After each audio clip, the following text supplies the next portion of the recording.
பணமோசடி வழக்கில் முன்னாள் அதிமுக அமைச்சர் ராஜேந்திர பாலாஜியின் ஜாமீன் விதிமுறைகளை தளர்த்த உச்சநீதிமன்றம் மறுப்பு தெரிவித்துள்ளது.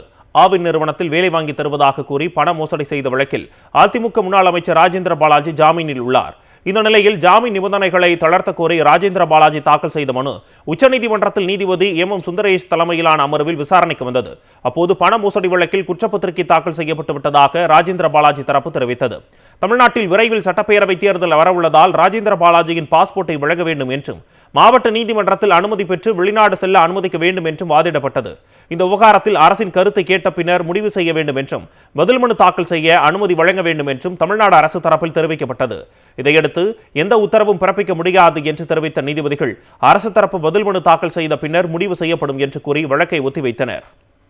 பணமோசடி வழக்கில் முன்னாள் அதிமுக அமைச்சர் ராஜேந்திர பாலாஜியின் ஜாமீன் விதிமுறைகளை தளர்த்த உச்சநீதிமன்றம் மறுப்பு தெரிவித்துள்ளது.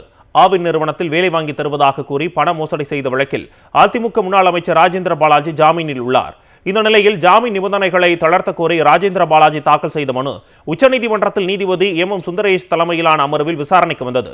அப்போது பண மோசடி வழக்கில் குற்றப்பத்திரிகை தாக்கல் செய்யப்பட்டு விட்டதாக ராஜேந்திர பாலாஜி தரப்பு தெரிவித்தது.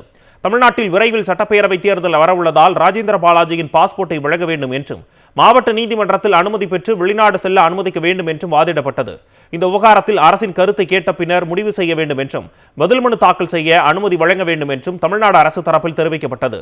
இதையடுத்து எந்த உத்தரவும் பிறப்பிக்க முடியாது என்று தெரிவித்த நீதிபதிகள் அரசு தரப்பு பதில் மனு தாக்கல் செய்த பின்னர் முடிவு செய்யப்படும் என்று கூறி வழக்கை ஒத்திவைத்தனர்.